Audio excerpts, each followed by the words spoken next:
Hi, so Kim here.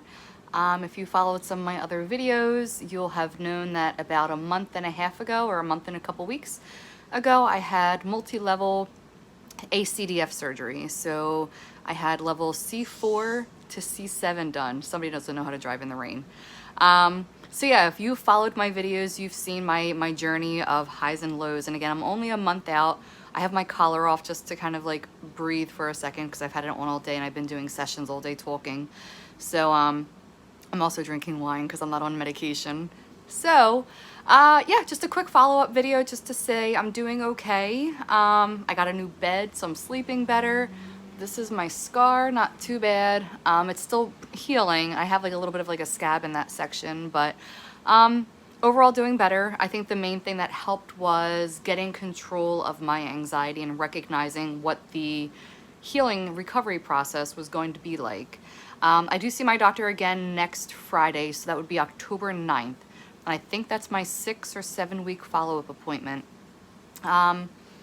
I'm getting some weird comments or some personal messages from this video with regards to the neck collar. I don't know if there's some fetish out there, like some medical kink out there, which I'm not saying, I'm not judging you. It's just not up my alley, so I can't really speak to that. But regardless, I am in good spirits. It's like what, 5 o'clock or 6 o'clock now, so everyone's like driving home, so sorry about the noise. But yeah, so I'm not on any pain medicine. I do take Ativan every now and again for, I guess, muscle relaxation and also for anxiety. But outside of that, I've been pretty okay. Major updates.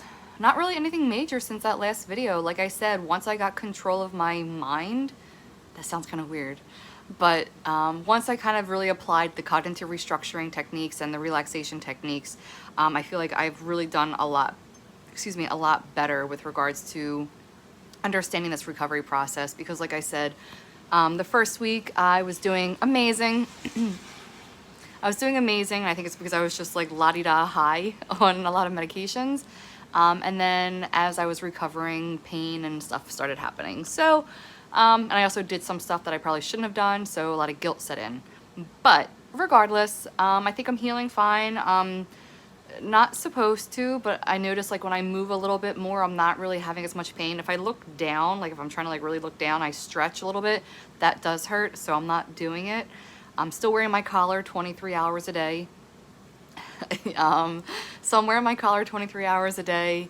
I need to start eating a little bit better, and I want to start exercising more, but I'm still not comfortable walking in my area with the collar on. So I think once I'm allowed to not wear it, I'm going to be a little bit more active, especially since it's getting cooler out. But yeah, appetite's fine, swallowing is fine. That's what she said. It's not the wine, it's just, this is my normal spirits now that I'm not as anxious. But yeah, guys, the ACDF surgery, I went through an orthopedic surgeon from Rothman, Dr. Victor Shu, amazing dude, great bedside manner. He has been patient with me given all of my, I guess, weird neuroses and anxieties. He's been pretty cool.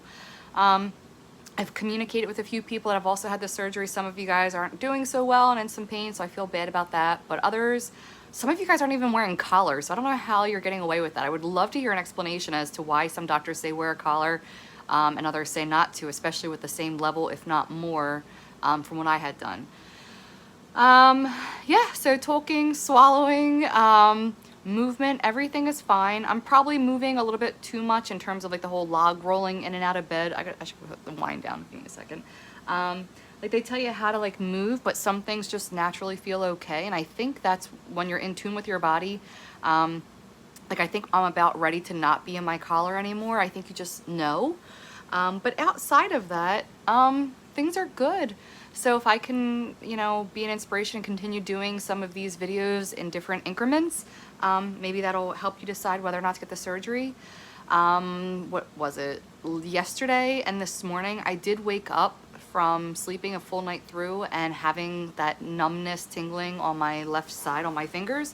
So that kind of scares me because I know that they say it might take up to a year to recover, and I might still have some symptoms, but my biggest thing is I just want to make sure I don't have to get that laminectomy done. I think that's how you pronounce it, where they basically take bone out of the back of your spine. So I don't want to have that happen, and I know because I was born with stenosis, I already am kind of like screwed because I already have a major narrowing, and then from different traumas from car accidents or martial arts or just being clumsy, I guess, didn't really help. But I'm hoping once I can start being active a little bit more, maybe I'll get into yoga or some non-contact sports. I don't know. I'm hoping that this doesn't continue to happen because I really want to avoid that other surgery. But outside of that, I'm pretty good, guys. So all the fears that I had prior to surgery, all the Googling, I don't recommend it. I think that they've come a long way. Just make sure you research your doctor and make sure you need it, I guess. I definitely needed it because I had stenosis and I had a lot of things pinching on my spinal cord, and because of the nature of, you know, my life, I guess, I just didn't want something to happen and to have paralysis.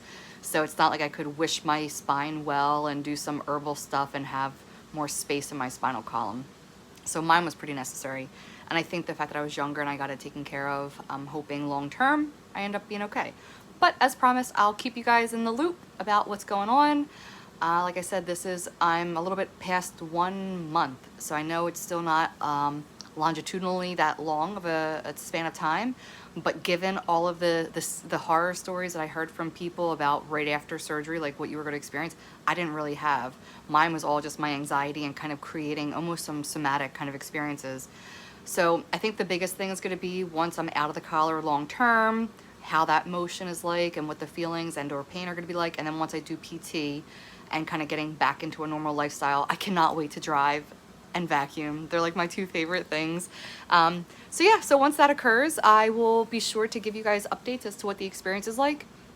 I know when I'm in the car now, when someone's driving, it's when they accelerate that seems to affect the muscles in my throat. But outside of that, all is good. I hope to have a good experience with my doctor in 2 weeks, and I'll get x-rays and hopefully I didn't screw anything up. I don't think I did, but there's always that fear in the back of my head that I have like cadaver bone and maybe I've moved too much and that's why I'm sore. So just trying to keep positive, which I know is hard to do when you're having the experiences of pain, and when you are left to your own self to just like, you know, process, because I don't really have many people to talk to. So anyway, from my house to yours, I hope you're having a beautiful night. I think it's Tuesday. I don't know. It's almost October. This is freaking crazy. But yeah, any questions, feel free to ask. Feel free to send me a direct message or email, whatever. And be well.